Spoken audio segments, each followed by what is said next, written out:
गौरांग की जय। शील प्रभुपाद की जय। ग्रंथराज श्रीमद् भागवतम की जय। ताय गौर प्रेमानंदे हरि बोल।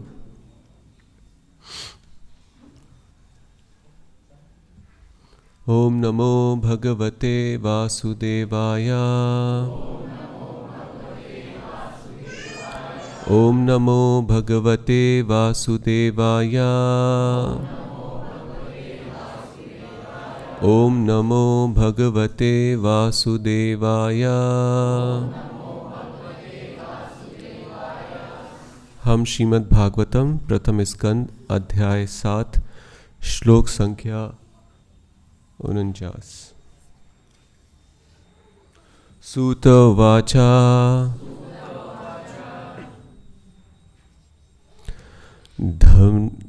धर्मयं न्याय्यं सकृणं निर्वलीकं समं महता राजा धर्मसुतो राज्ञः प्रत्यन्दद्वेचो द्विजाः धर्मयं न्याय्यं सकृणं निर्वलीकं समं महत् राजा धर्मसुतो राज्ञा प्रत्यनन्द्वेचो द्विजः। सूत उवाच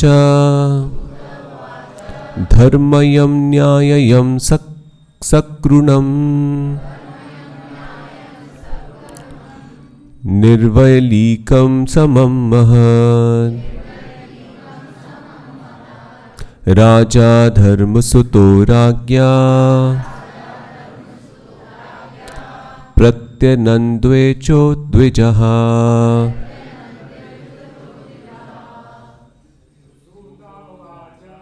सूत उवाच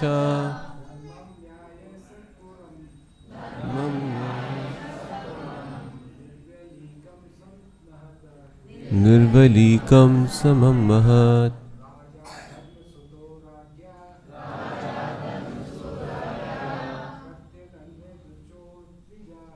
प्रत्यनन्दद्विजः।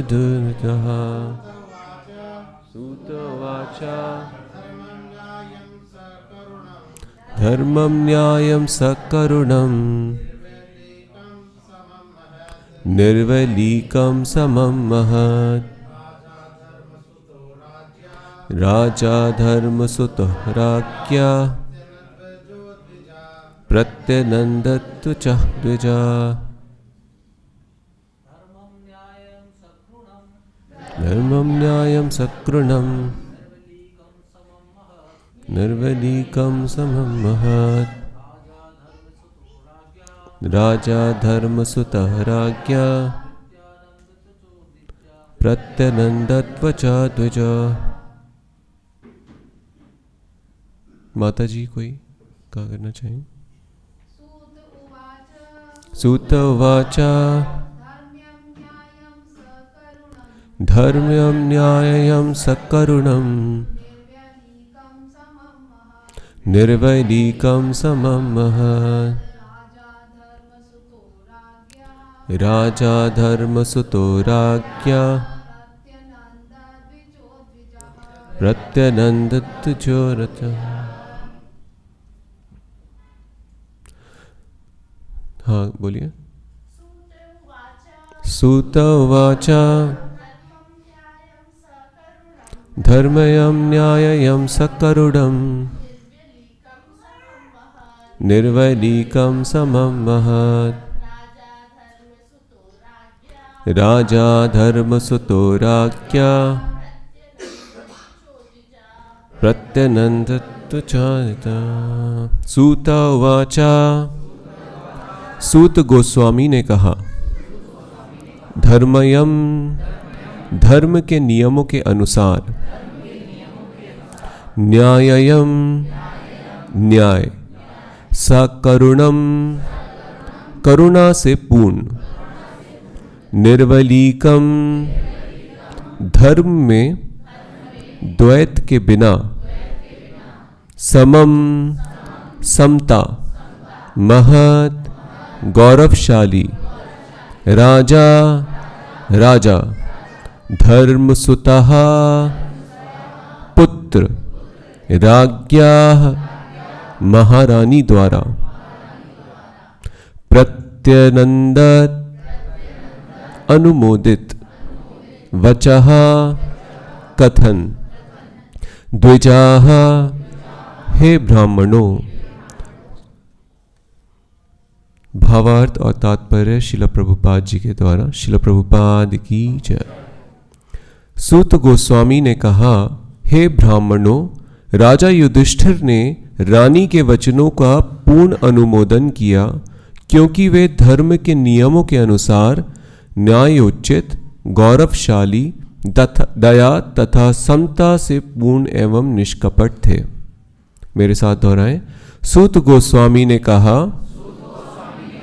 हे ब्राह्मणों, राजा युधिष्ठिर ने रानी के वचनों का पूर्ण अनुमोदन किया, क्योंकि वे धर्म के नियमों के अनुसार न्यायोचित, गौरवशाली, दया तथा समता से पूर्ण एवं निष्कपट थे।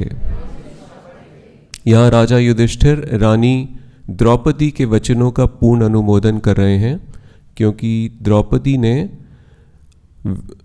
अश्वत्थामा को क्षमा कर दिया है।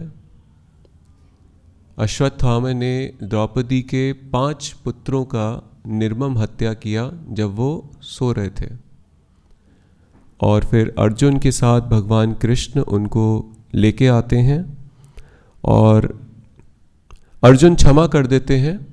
अर्जुन कहते हैं, ये मेरे गुरु का पुत्र है, मैं इसको वध नहीं कर सकता। तो उसको बंदी बना के द्रौपदी के समक्ष लाते हैं, और द्रौपदी, जिनको ऐसी उपेक्षा थी सबकी कि द्रौपदी उनको दंडित करेंगी, पर द्रौपदी ने भी उन्हें क्षमा कर दिया, ये कहते हुए कि जिस प्रकार मैंने अपने पुत्रों का दुख भोगा है और मैं वियोग में हूँ, मैं नहीं चाहती कि हमारी गुरु माँ यानी द्रोणाचार्य की पत्नी कृपी वो भी अपने पुत्र का वियोग में दुख भोगे। तो इस विचार से रानी ने अश्वत्थामा को क्षमा कर दिया और कहा कि इनको छोड़ दें, इनका वध ना करें। तो यहाँ पे सूत गोस्वामी अब बोल रहे हैं, हे ब्राह्मणों, राजा युधिष्ठिर ने रानी के वचनों का पूर्ण अनुमोदन किया, क्योंकि वे धर्म के नियमों के अनुसार न्यायोचित, गौरवशाली, दया तथा समता से पूर्ण एवं निष्कपट थे। तात्पर्य। शिला प्रभुपाद की जय। महाराज युधिष्ठिर जो धर्मराज या यमराज के पुत्र थे, उन्होंने महारानी द्रौपदी के इन वचनों का अनुमोदन किया कि अर्जुन अश्वत्थामा को मुक्त कर दे। मनुष्य को चाहिए कि उच्च कुल के सदस्य की अवमानना को सहन न करे। अर्जुन तथा उसका परिवार द्रोणाचार्य के कुल के प्रति कृतज्ञ थे, क्योंकि अर्जुन ने उनसे धनुर्विद्या सीखी थी। यदि ऐसे उदार परिवार के प्रति कृतज्ञता प्रदर्शित की जाए तो नैतिक दृष्टि से यह उचित न होगा। कृतघ्नता, तो यह उचित न होगा। द्रोणाचार्य की अर्धांगिनी के साथ अनुकंपा पूर्वक व्यवहार किया जाना चाहिए था, जिससे वह अपने पुत्र की मृत्यु के कारण दुखी न हो। यही अनुकंपा है। द्रौपदी के ये वचन बिना किसी कपट के हैं, क्योंकि पूरी तरह जानकर ही कोई कदम उठाना चाहिए। इसमें समता का भाव था, क्योंकि द्रौपदी ने निजी अनुभव के आधार पर यह कहा था। कोई बांझ स्त्री थी, स्त्री कभी माता की पीड़ा नहीं समझ सकती। द्रौपदी स्वयं माता थी, अतएव कृपी की शोक वेदना का उसका अनुमान सही था। यह उसके गौरव के अनुकूल भी था, क्योंकि वह उस उच्च कुल के प्रति समुचित सम्मान प्रदर्शित करना चाहती थी। ओम अज्ञानतिमिरान्धस्य ज्ञानञ्जनशलाकया चक्षुरुन्मीलितं येन तस्मै श्रीगुरुवे नमः। नमः ओम विष्णुपादाय कृष्णप्रेष्ठाय भूतले श्रीमते भक्तिवेदान्ता स्वामिन् इति नामिने। नमस्ते सारस्वते देवे गौरवाणी प्रचारिणे निर्विशेष शून्यवादी पाश्चात्य देशतारिणे। जय श्री कृष्ण चैतन्य प्रभु नित्यानंदा श्री अद्वैत गदाधरा श्रीवास आदि गौर भक्त वृंदा। हरे कृष्णा कृष्णा कृष्णा हरे हरे, हरे राम राम राम हरे हरे।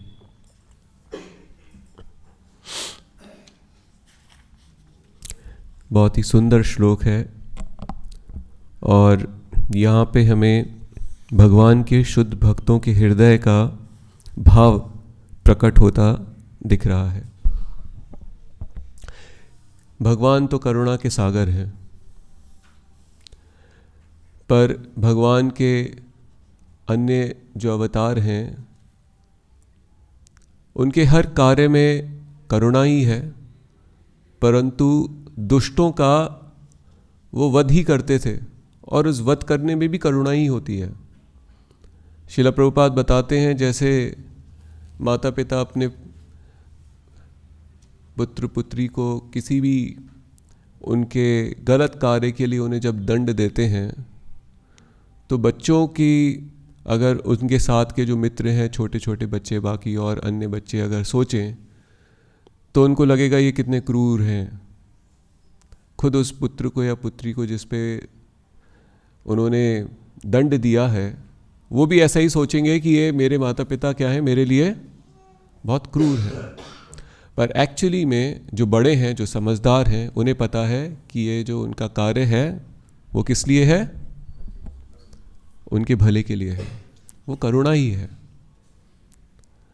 तो दैत्य जो है दानव हैं क्योंकि वो दुराचारी हैं, अधम लोग हैं, उनको समझाने से वो समझ नहीं सकते। प्रभुपाद बताते चाणक्य पंडित भी कहते हैं कि जो दुराचारी निर्धम लोग अधम लोग होते हैं उनको अगर ज्ञान दिया जाए तो क्या हो जाता है, वो और क्रोधित हो जाते हैं और ज़्यादा भड़क जाते हैं और ज़्यादा दुराचार करने लग जाते हैं। नराधम माया अप्रत्यय ज्ञाना, उनका ज्ञान जो है वो माया धर लेती है। तो इसलिए उनको अच्छे वचन देना समझदारी नहीं है। ऐसे लोगों को क्या करना चाहिए, सिर्फ होता है साम दाम दंड। समझाने से नहीं हो सकता तो क्या करना चाहिए, ऐसे लोगों को दंड ही देना चाहिए। तो दंड देने से ही वो समझ में आता है। तो भगवान बाकी अन्य अवतारों में तो दंड ही दिया करते थे, है ना। हम सब जानते हैं, कल हम नित्यानंद त्रयोदशी हम लोगों ने सेलिब्रेट किया। तो चैतन्य महाप्रभु और नित्यानंद प्रभु के दंड देने का तरीका वो बहुत ही अलग है। वो दंड के रूप में किसी का वध नहीं करते, तो और भी अधिक करुणा का उनका भाव है, क्षमा कर देते हैं। क्यों क्षमा कर देते हैं?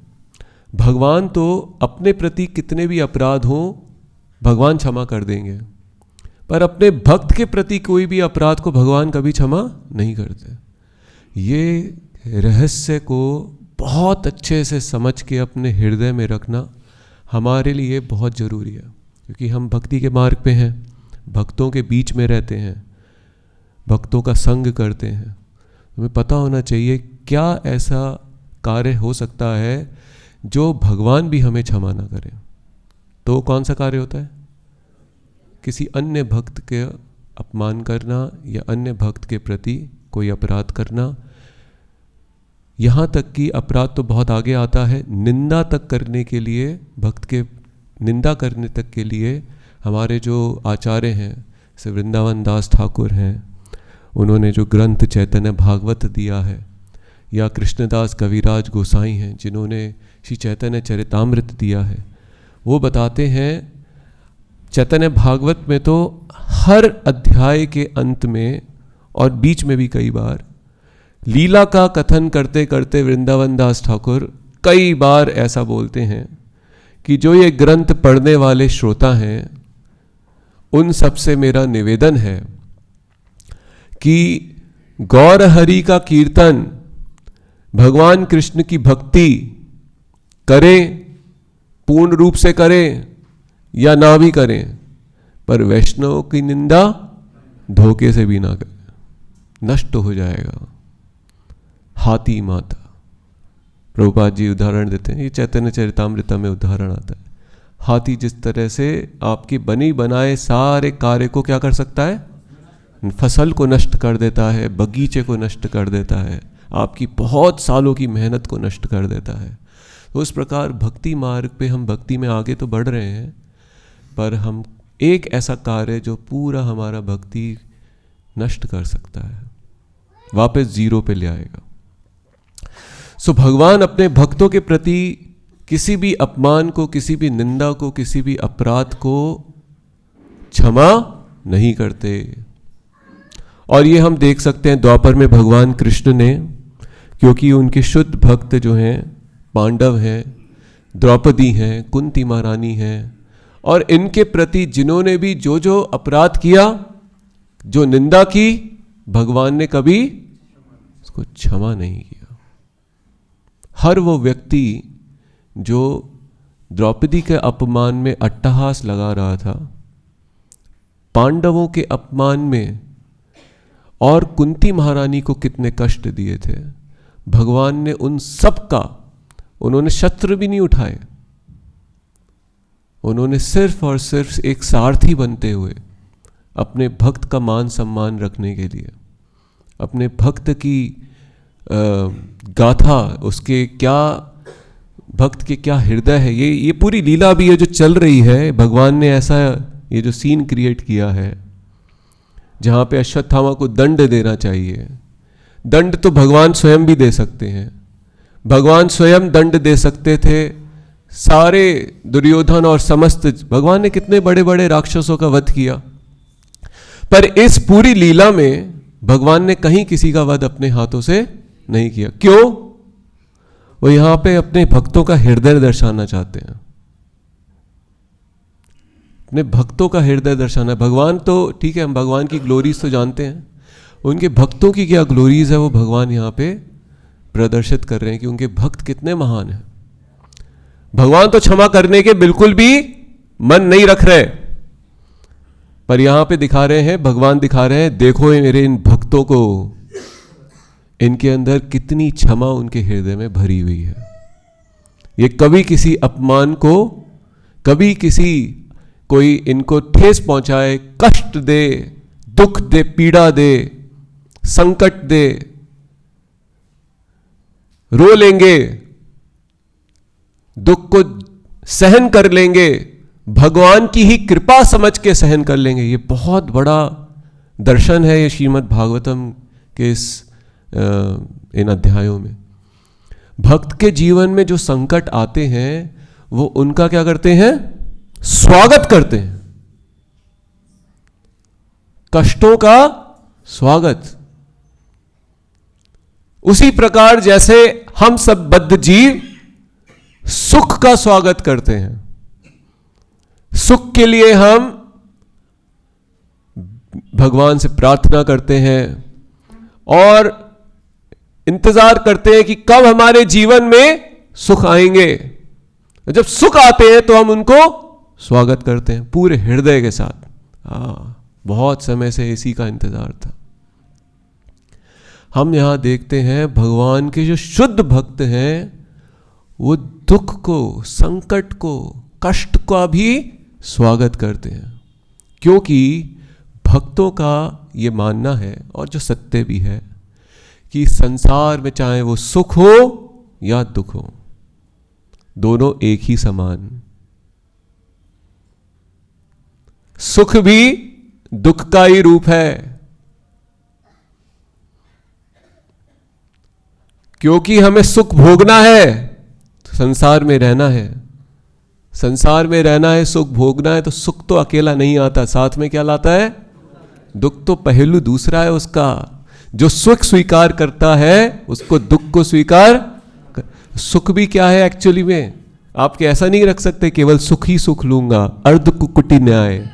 मुर्गी है, अंडा देती है सोने का, पर दूसरे छोर से दाना चुगती है। दाना खिलाने में मेरा पैसा जाता है, कष्ट आता है, पर अंडा जो देता है सोने का, वो मेरे लिए क्या है? वो सुख है। तो मैं तो क्या करूंगा जीवन में? केवल इसको, मुर्गी को आधा काटूंगा, पीछे का हिस्सा रखूंगा, आगे का फेंक दूंगा। मुझे क्या चाहिए? सिर्फ सुख चाहिए, दुख तो चाहिए नहीं। तो मूर्ख लोग हैं संसार के, इसलिए कहते हैं कृष्ण भक्त बड़ा चतुर। चतुर मतलब बुद्धिमान। चतुर का अर्थ है बुद्धिमान। कृष्ण भक्त अति चतुर।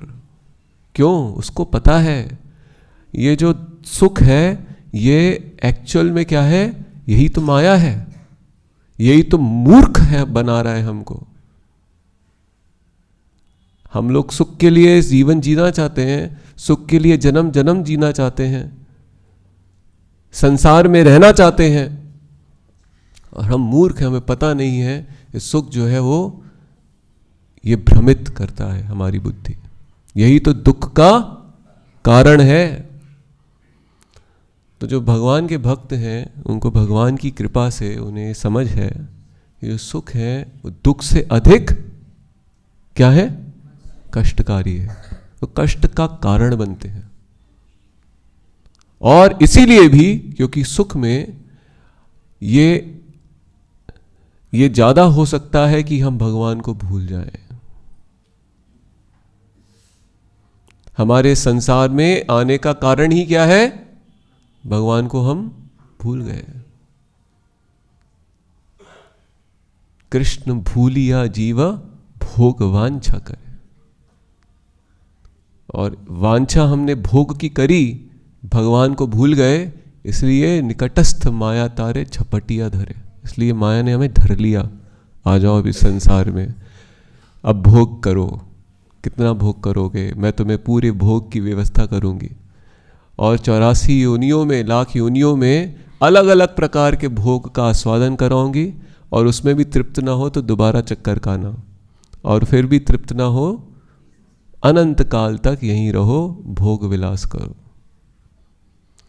तो ये माया देवी जो है वो एक तरफ से हमें खिलाती हैं और दूसरी तरफ से मारती हैं।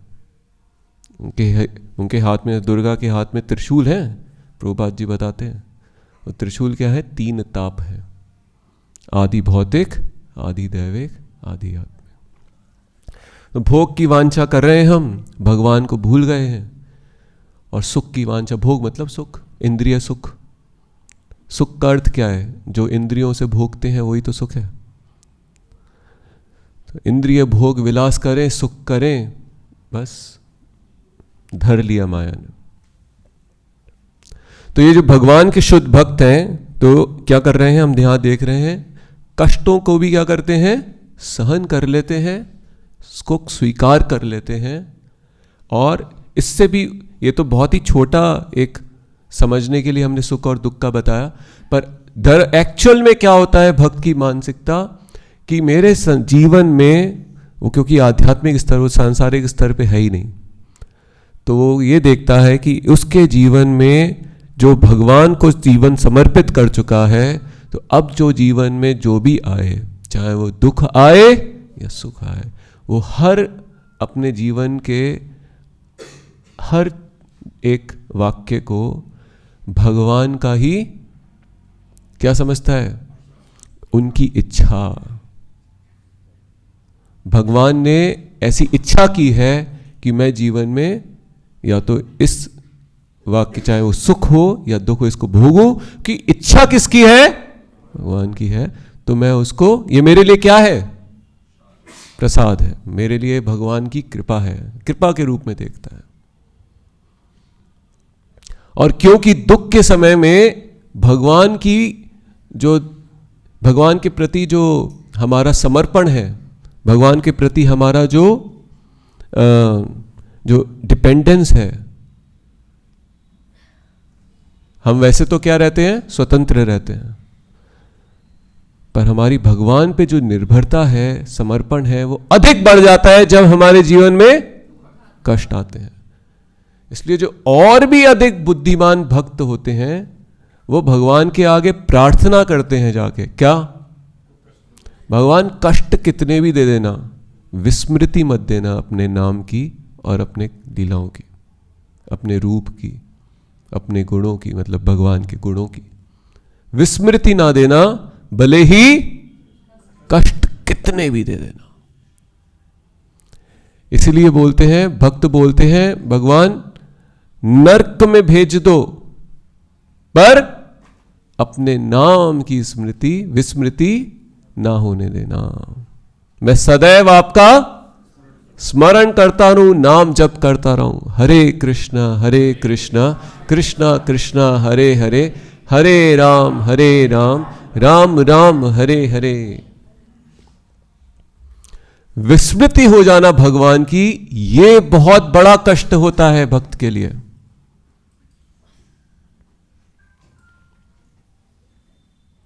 और इसलिए कहते हैं भक्त को बहुत चतुर है, क्योंकि जब आप भगवान के नाम में इतने मग्न रहते हैं, भगवान के नाम की विस्मृति नहीं होती, उनकी शिक्षा, उनकी लीलाओं की विस्मृति नहीं होती, तो कष्ट कैसे लगते हैं,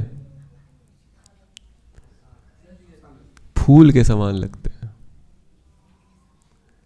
जैसे कोई आप पे क्या फेंका, जैसे भीष्मदेव जब भगवान पे बाण फेंक रहे थे, भगवान को कैसे प्रतीत हो रहे थे, हाँ, भीष्मदेव का हृदय भी, उनका भाव भी यही था, क्योंकि वो क्षत्रिय हैं, तो फूल के रूप में ही बाण बरसा रहे थे, शुद्ध भक्त हैं।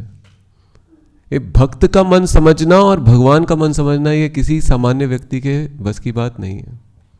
अपनी बुद्धि से, अपनी सीमित बुद्धि से, या तो भक्त का हम समझना चाहें कि वो उसका भाव क्या है, उसके कार्यों को देख के अगर उसका भाव समझना जाए तो भी हम गलती कर देंगे, और भगवान के कार्यों को देख के भी अगर अपनी बुद्धि से समझना चाहें तो भी गलती कर देंगे। इसलिए कहा गया है भक्त और भगवान के विषय में और भक्ति के विषय में सिर्फ और सिर्फ एक शुद्ध भक्त की वाणी से ही समझना चाहिए, अपनी बुद्धि से कभी भी नहीं प्रयास करना चाहिए, हमारी बुद्धि से नहीं समझा सकता। तो यहां पे ये लीला पूरी भगवान ने इसलिए रची है, वो दिखा रहे हैं, देखो इस अर्जुन को, ये भी अश्वत्थामा को नहीं मारना चाहता, ये तो युद्ध ही नहीं करना चाहता था। भगवान ने उसको अपनी सेवा के लिए जब बताया कि ये युद्ध तुम्हारे लिए नहीं है, ये युद्ध किस लिए है, मेरा कार्य है, मैं चाहता हूं, और ये मेरी सेवा के रूप में तुम्हें करना है, तब अर्जुन तैयार हो गया। हाँ, भगवान आपकी सेवा के लिए तो मेरा जीवन, मेरा हर एक क्षण समर्पित है, आपकी सेवा के लिए कुछ भी कर सकते हैं। पर राज्य की इच्छा के लिए कि मुझे पूरा जो हमारा इंद्रप्रस्थ राज्य था जो हमसे छीन लिया गया, या फिर ये पूरा कौरव जो है वो भी हमारा ही राज्य है, हम ही सम्राट है, सही रूप से उत्तरदायी हम ही हैं इस पूरे राज्य के, तो हमको ये मिलना चाहिए, सही और गलत में सही के साथ हमें रहना चाहिए। नहीं नहीं नहीं, वो सब हमको नहीं चाहिए, हम तो आपके साथ, आपकी भक्ति में ही खुश हैं। हम जंगल में निवास कर लेंगे, 14 वर्ष भी जंगल में ही तो थे, बहुत प्रसन्न थे। क्या कारण था, क्या क्या कारण था, भगवान कृष्ण सदैव उनके साथ थे, हर क्षण उनके साथ थे। इसलिए कुंती महारानी कहती है कि भगवान आपने सब कुछ ये राज्य वगैरह दिला दिया, हम तो आपके साथ इसलिए थे कि हम आपकी सेवा में, आपके साथ रहने का जो अनुभव हमें मिल रहा था, हम खुश थे, हमें ये सब नहीं चाहिए, हमको ये सब नहीं चाहिए, राज्य नहीं चाहिए, ये वैभव, ये सुख, ये नाम, ये सब कुछ नहीं चाहिए हमको, ये सब वापस ले लीजिए। और जो पुराने जितने भी जैसे कष्ट थे, जो जो हमको दुख हुए हैं, वो सब वापस से दे दीजिए। उनको एक मोम के से बने हुए, आपको पता ही है, महल में भेजा गया और वहां पे उन्हें मारने का प्रयास किया गया, है ना, लाख ग्रह में, हाँ लाख ग्रह में, लक्षाग्रह में, हाँ लक्षाग्रह में। और भीम को क्या किया था, जहर दे के मारने का प्रयास किया गया। सभी पांडवों को मारने का प्रयास किया गया। विभिन्न प्रकार से उनको वनवास दिया गया, द्रौपदी का वस्त्र हरण किया गया, द्यूत में युधिष्ठिर के साथ छल किया गया, उनका सब कुछ उनसे छीन लिया गया, बहुत प्रकार के कष्ट दिए गए। तो कुंती मारी उन सब का स्मरण करते हुए क्या कह रही है, भगवान वो सब अच्छा था, वो बहुत अच्छा था, क्यों, तब आप हमारे साथ थे। अब ये सब मिल जाने के बाद आप हमें छोड़ के जा रहे हैं, तो इसका हम क्या करेंगे, ये सब हमें नहीं चाहिए। आप यहीं हमारे साथ रहिए, भले ही कष्ट वो सारे सारे हमारे साथ रहें जीवन में। तो कहने का अर्थ ये है, हम अभी किस विषय पे आ गए थे, किस विषय पे चर्चा शुरू किया था?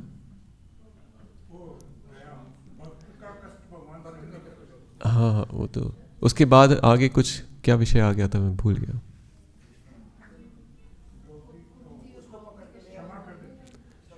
अर्जुन क्षमा कर देते हैं ना। तो कहने का अर्थ ये, तो अर्जुन ये बोल रहे हैं कि हमको ये कुछ नहीं चाहिए, हम तो वनवास रह लेंगे। 14 वर्ष तो अभी हम वन में ही थे, आप सदैव हमारे साथ थे और हम सभी लोग बहुत ही प्रसन्न थे। हमको ये सब नहीं चाहिए। यहां पे एक और भक्त के, हम ये सब लीला भगवान इसलिए लरसते हैं, भगवान की सारी लीलाएं अपने भक्तों के हृदय को दिखाने के लिए, क्योंकि वो ये सारे बद्ध जीवों को दिखाना चाहते हैं, सीखो इनसे,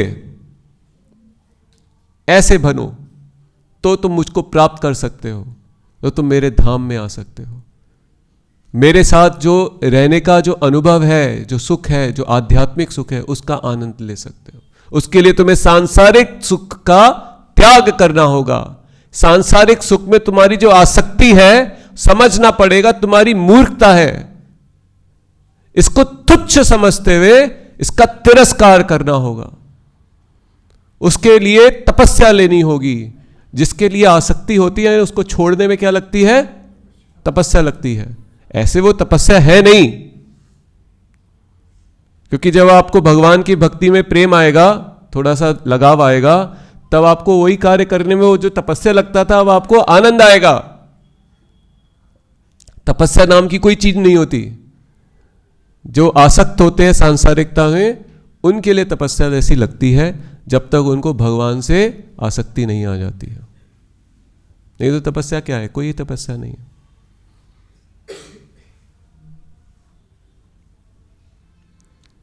तो एक और विषय में प्रभुपाद जी बहुत अच्छा विवरण देते हैं, एक और इसी भाव को और दूसरी तरीके से समझने के, कि जैसे कुंती महारानी और अर्जुन ने कहा कि हम वन में ही ठीक थे, आपके साथ हम कितने खुश थे, प्रसन्न थे।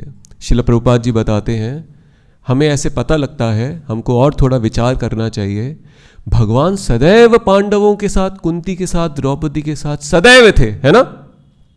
बहुत सारी शिक्षाएं निकल के आती हैं इसमें।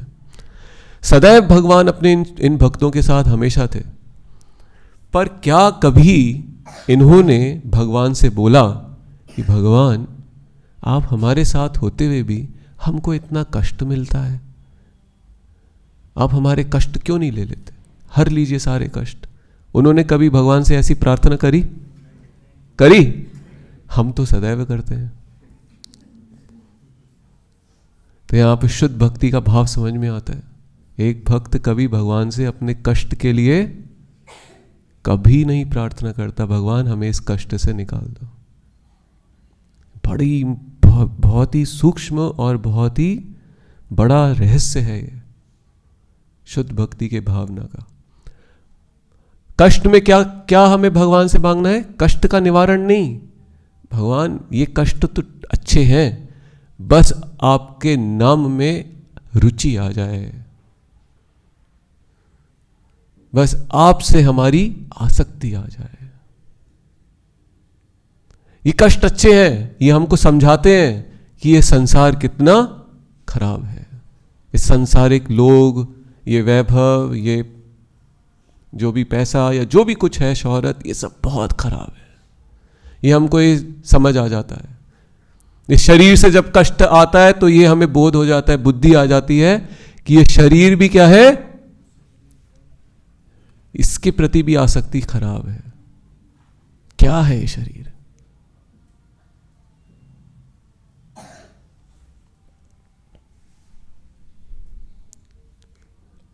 जो हम अहम अपने आप को शरीर समझते हैं और मम अपना जो समझते हैं जिनको, सब हमारा भ्रम है। एक्चुअली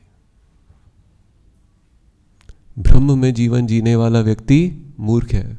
जो स्वप्न में जीता है, जो सोता रहता है, वो मूर्ख है। इसलिए ये सब जो ये सही विद्या है, ये विद्या जिसको मिले उसका जन्म सार्थक हो जाए। तो आंख खोल के जीवन जिएगा, स्वप्न में जीवन नहीं जिएगा, समझेगा कि जीवन का सही अर्थ क्या है, भगवान क्यों है। भगवान इसलिए नहीं है कि हमारे कष्टों से निवारण कर दें, हमारा कर देंगे, पर हमें केवल उससे संतुष्टि नहीं होगी। भगवान बोलते हैं भगवत गीता में कि किसी कष्ट के लिए भी अगर आपको निवारण चाहिए तो मेरे पास आए। भगवत गीता में बोलते हैं 4 प्रकार के लोग भगवान के पास आते हैं। कौन कौन आते हैं बताइए? तो अर्थार्थी, जिज्ञासु और ज्ञानी। जो कष्ट में होते हैं वो भी भगवान के पास आते हैं। जो पैसों की इच्छा, लक्ष्मी जो चाहते हैं कि बहुत हमारे पास धन हो, उसकी इच्छा रखने वाले, वो भी भगवान के पास आते हैं। जिज्ञासु जो जानना चाहते हैं ये संसार क्या है, जीवन क्या है, वो भी भगवान के पास आते हैं। और जो समझ चुके हैं कि जीवन क्या है, ज्ञानी, वो भी भगवान के पास ही आते हैं। तो भगवान कहते हैं जो भी आए, जैसे भी आए, बहुत अच्छा, क्योंकि भगवान के पास आने से ही हमारी सारे जो इच्छाएं हैं वो शुद्ध हो जाती हैं। तो बहुत अच्छी बात है। पर जो शुद्ध भक्त हैं वो कभी भगवान के पास इन निम्न चीजों के लिए नहीं जाते। इसलिए तो वो बहुत बुद्धिमान है, इसलिए तो कृष्ण भक्त है, बहुत बुद्धिमान है। वो भगवान से कुछ नहीं चाहते। वो कहते भगवान हम चाहते आपको, आप हमारे हृदय में आ जाएं। तो इसलिए चतुर है कि भगवान के पास सारे वैभव है। वो चाहते हैं मैं भगवान को चाहता हूं, भगवान के वैभव को नहीं। अब जब भगवान आ गया तो वैभव तो अपने आप ही आ जाएगा। इसलिए कहते हैं बहुत चतुर है। भगवान के वैभव को, भगवान को भुला के हम अगर भोग करेंगे तो कभी संतुष्ट नहीं। भगवान की सेवा करेंगे, उनके वैभव की सेवा नहीं, भगवान की सेवा करनी है। भगवान की सेवा करेंगे तो वैभव अपने आप ही आएगा। और जिसको वैभव मिलता है भगवान का, वो उसमें मत नहीं होता। जो संसारिक लोग हैं उनको वैभव मिल जाएगा, कैसे हो जाते हैं वो? मत मतलब पागल हो जाते हैं एकदम। ज्ञान आ गया सांसारिक व्यक्ति को, ये भगवान का ही वैभव है। ज्ञान है, कौन कौन से वैभव हैं? 6 बताइए। यश है, ज्ञान है, बल है, और धन है, और वैराग्य है, सौंदर्य है। ये सब क्या है? भगवान का वैभव है, भगवान का ही वैभव है। पर जिस संसारिक व्यक्ति को ये वैभव मिल जाए तो क्या हो जाएगा? पागल हो जाएगा। और भक्त को मिल जाए वो वैभव तो वो पागल नहीं होता उससे, वो हम्बल रहता है, विनम्र भाव में रहता है। उसको पता है कि ये भगवान का है। उसका लगाव, उसका आसक्ति इस वैभव से नहीं है, उसका आसक्ति, उनका लगाव भगवान से है। इसलिए होने के बाद भी वो पागल नहीं होते, उनके सर पे नहीं चढ़ जाता ये। इसलिए भगवान अपने भक्तों को ये वैभव इसलिए देते हैं क्योंकि इस वैभव का उपयोग करके भक्त भगवान की सेवा करें। जो इस वैभव से अपनी ही इंद्रियों की सेवा करता है, उससे वो भगवान छीन लेते हैं।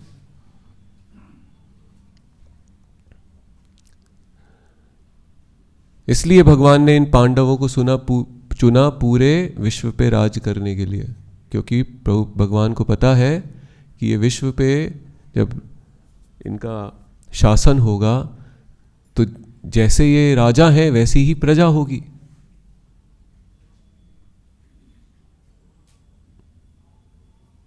प्रजा तो राजा को देख के प्रेरणा लेती है। राजा ही इतना परम वैष्णव शुद्ध भक्त होगा, ऐसा हृदय, ऐसा भाव, करुणा रखेगा, तो प्रजा भी ऐसे ही बनेगी। इसलिए भगवान ने ये युद्ध कराया। भगवान ने, लोग बोलते हैं महाभारत पढ़ लिया, भगवद गीता पढ़ लिया, भगवान लोगों की समझ के अनुसार भगवान ने युद्ध क्यों कराया? सत्य असत्य पे सत्य की जीत हो, उनको लगे ऐसा। तो भगवान भी जो है सत्य को जिताते हैं असत्य पे। नहीं, भगवान ने इसलिए युद्ध कराया कि सही बात है, एक तरह से कहा जाए सत्य यानी कि क्या है? शाश्वत। असत्य यानी क्या है? सांसारिक। बिल्कुल सही बात है, उस रूप से देखा जाए बहुत सही है। बट एक्चुअली में इसलिए क्योंकि भगवान ये दिखाना चाहते हैं कि वो ऐसे भक्तों को श्रेष्ठ स्थान देना चाहते हैं। श्रेष्ठ स्थान का कार्य है। श्रेष्ठ स्थान इस संसार में किसी को मिले तो भोग विलास नहीं, उस स्थान का ये सेवा है कि जो सभी लोग हैं उससे देख के प्रेरणा लें, श्रेष्ठ व्यक्ति से। इसलिए भगवत गीता जो है वो श्रेष्ठ व्यक्तियों के लिए ही है, जिनके पास ये बुद्धि है। राज विद्या राजगुह्यम, ये राज विद्या है, राजगुह्य है, और राज ऋषियों के लिए है जो श्रेष्ठ है। तो तपस्या ही जीवन का सार है, और इस तपस्या से हमें क्या करना है? भगवान के प्रति आसक्ति लानी है, भगवान के प्रति भक्ति, और ये भक्ति के सूक्ष्म भावों को हमको समझना है। क्षमा एक भक्त के हृदय में, जब तक क्षमा ना हो तब तक करुणा नहीं होगी।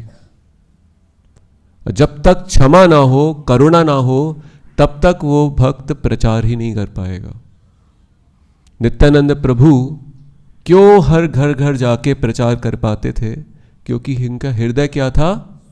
क्षमा की मूर्ति था, करुणा की मूर्ति था। महाप्रभु क्रोधित इसलिए हुए, वही जैसे भक्त के प्रति अपमान अपराध देख के महाप्रभु तो बहुत क्रोधित हुए। जगाई मधाई को बोला, नित्यानंद अगर तुम्हें क्षमा करेंगे तो मैं स्वीकार करूं। जैसे यहाँ पे अश्वत्थामा ने को द्रौपदी और अर्जुन ने क्षमा कर दिया, भगवान ने भी क्षमा कर दिया, छोड़ दिया। पर भगवान ने बोला था इसका वध करना है। भीम ने बोला, भीम भी भगवान का शुद्ध भक्त है, उसने बोला इसका वध करना है, तो वध भी किया और छोड़ भी दिया। कैसे?